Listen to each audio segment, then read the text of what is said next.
Hello student, शक्ति संतुलन के दूसरे पार्ट में मैं आपका स्वागत करती हूँ।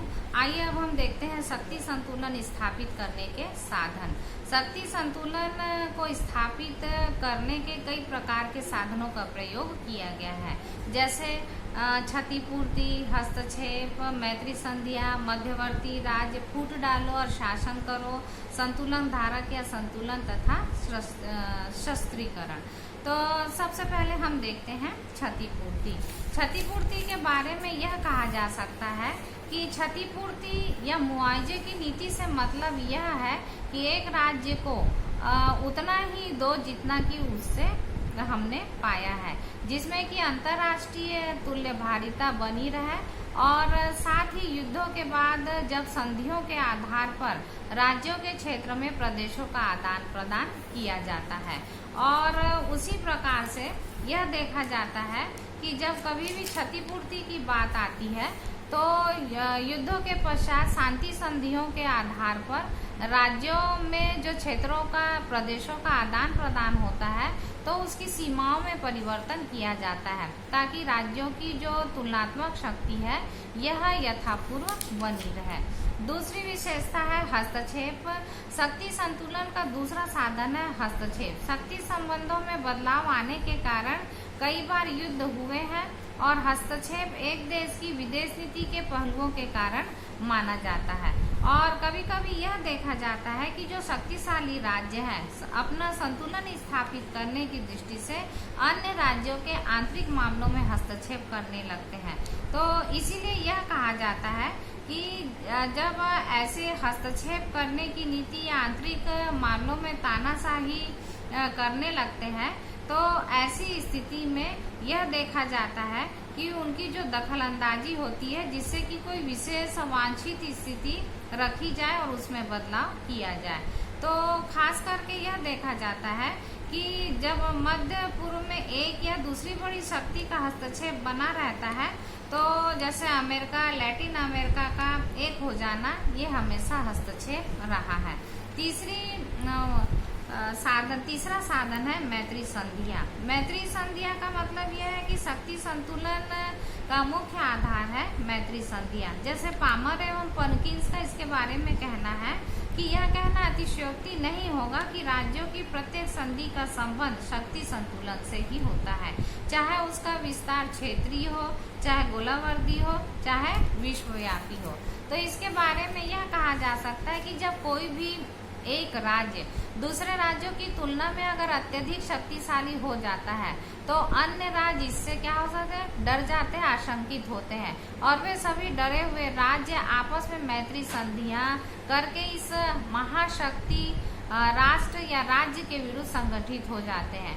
तो इनके संगठित होते ही जो शक्तिशाली राष्ट्र हैं अपने को अकेला अनुभव करने लगते हैं और इसी के जवाब में वे प्रतिसंधियां करने लगते हैं। तो इस प्रकार से ये क्रम लगातार चलते ही रहता है और तब तक चलते रहता है जब तक कि विश्व के सभी जो राष्ट्र हैं स्पष्ट रूप से विरोधी गुटों में संगठित होकर बट नहीं जाते। तो मैत्री संधियां और प्रति मैत्री संधियां यूरोपीय राजनीति का एक अंग मानी गई है। ठीक उसी तरह से अगला साधन है मध्यवर्ती राज्य।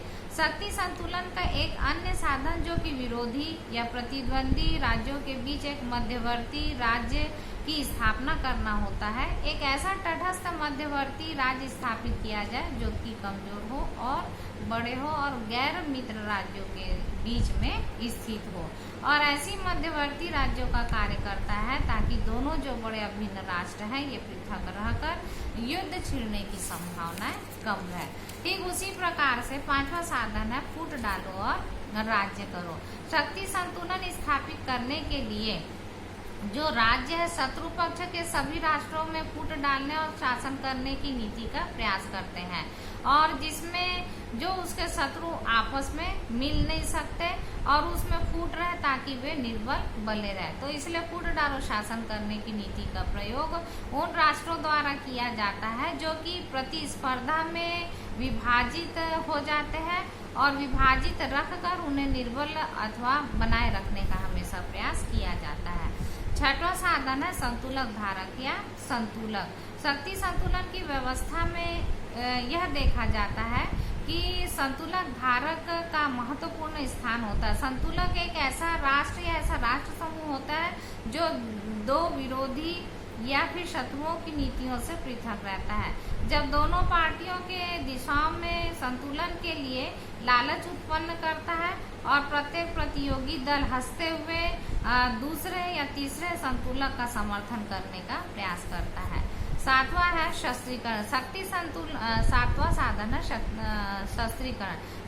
शक्ति संतुलन का एक तरीका यह भी है कि जो शक्तिशाली राष्ट्र है उनको शक्ति के निर्बल कर दिया जाता है और साथ ही उन्हीं के अनुसार ऐसे शस्त्रों का दौड़ या फिर निशस्त्रीकरण द्वारा किया जा सकता है। खास करके सिद्धांत रूप में यह देखा जाता है कि स्थायी शक्ति संतुलन की स्थापना तभी हो सकती है जबकि शस्त्रों की दौड़ को समाप्त किया जा सके और विरोधी शक्तियों के शस्त्रों को सीमित किया जाए।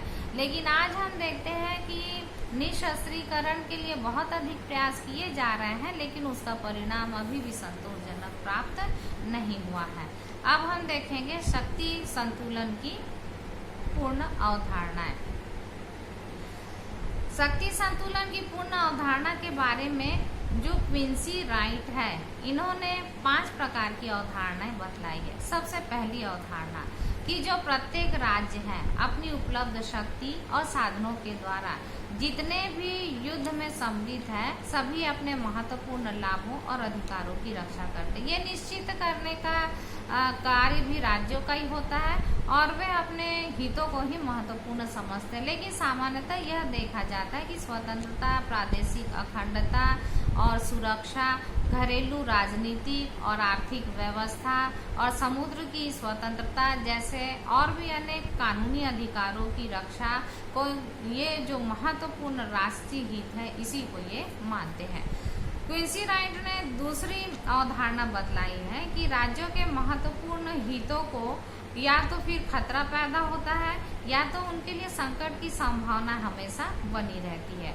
यदि ऐसा नहीं होता तो राज्यों को उनकी रक्षा करने के प्रयास के लिए कोई आवश्यकता ही नहीं होती। तीसरी अवधारणा है कि शक्ति संतुलन या तो राज्यों को आक्रमण का डर दिखाकर महत्वपूर्ण हितों की रक्षा करने में सहायक होते हैं या तो फिर आक्रमण होने पर जो आक्रमणकारी पक्ष है उन पर विजय प्राप्त करके मानविक हितों की रक्षा करने का प्रयास करते हैं।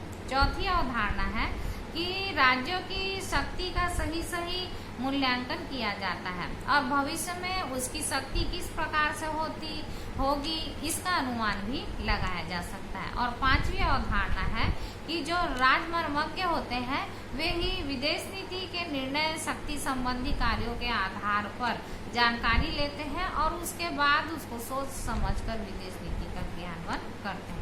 तो इस प्रकार से हम देखते हैं कि क्विंसी राइट ने शक्ति संतुलन की 5 प्रकार की अवधारणाएं बतलाई है। अब हम देखेंगे शक्ति संतुलन की प्रासंगिकता। हम यह देखते हैं कि समकालीन समय में शक्ति संतुलन की प्रासंगिकता हमेशा विवाद का विषय रही है। कहीं पर इसकी आलोचना की गई है तो कहीं पर इसका समर्थन भी किया गया है। तो प्रासंगिकता के कई आधार हैं। सबसे पहला अंतर्राष्ट्रीयकर्ताओं का उदय। संयुक्त राष्ट्र संघ और कई ऐसे अंतर्राष्ट्रीय एजेंसियों के युद्ध से ही युद्धोत्तर काल में अंतर्राष्ट्रीय संबंधों के आधार पर एक नई दिशा प्रदान हुई है। एक अंतर्राष्ट्रीय कर्ता जिसमें कि संयुक्त राष्ट्र संघ की उपस्थिति ने अंतर्राष्ट्रीय व्यवस्था पैदा कर दी है। अंतर्राष्ट्रीय शांति और सुरक्षा की सामूहिक धारणाओं के कारण ही आज हम यह देखते हैं कि जो संयुक्त राष्ट्र संघ है अंतर्राष्ट्रीय संबंधों में पहले से और भी अच्छा वास्तविक रूप से सार्वभौमिक शक्ति व्यवस्था का साधन बन गया है। दूसरी प्रासंगिकता है कि द्विध्रुवीकरण का जन्म। आज हम देखते हैं युद्धोत्तर काल में कि जो युद्धोत्तर काल के समय जो जन्म हुई 2 महाशक्तियां हैं संयुक्त राज्य अमेरिका और सोवियत संघ, इनके शीत युद्ध की नीतियों के कारण ही अंतर्राष्ट्रीय राजनीति में जो द्विध्रुवीकरण उत्पन्न हुआ है। खास करके जब द्वितीय विश्व युद्ध हुआ तब उसके पश्चात ये दोनों राष्ट्र एक महाशक्ति के रूप में जन्म हुआ है इनका, और इन्हीं महाशक्तियों के शीत युद्ध के कारण ही जो द्विध्रुवीकरण उत्पन्न हुआ है, उससे अंतर्राष्ट्रीय व्यवस्था की गतिशीलता है उसमें कमी देखने को मिली है। तीसरे प्रासंगिकता यह है कि मनोवैज्ञानिक वातावरण में परिवर्तन हुआ है। चौथी प्रासंगिकता यह है कि उपनिवेशवाद और साम्राज्यवाद का लुप्त हुआ है। ठीक उसी तरह से पांचवी प्रासंगिकता, इसमें संतुलन का लुप्त होना माना गया है। और छठवीं प्रासंगिकता यह मानी गई है कि युद्धोत्तर कालीन संबंधों में जो विचारधारा है, इस विचारधारा का मुख्य तत्व के रूप में उभरना माना गया है। ठीक उसी तरह से सातवीं प्रासंगिकता यह मानी गई है कि अंतर्राष्ट्रीय राजनीति की यूरोपीय प्रधानता की समाप्ति हुई है। ठीक इसी तरह से आठवीं और अंतिम प्रासंगिकता यह पाई गई है कि प्रचार, मनोविज्ञान और राजनीतिक युद्ध का जन्म राष्ट्रीय नीति के उपकरण के कारण हुआ है। तो इस तरह से हम देखते हैं कि शक्ति संतुलन की लोकप्रियता भूमिका को अंतर्राष्ट्रीय संबंधों में बहुत कम कर दिया है, क्योंकि प्रचार, मनोवैज्ञानिकता और राजनीतिक युद्ध का जन्म ये सब राष्ट्रीय नीति के उपकरण माने गए हैं। धन्यवाद।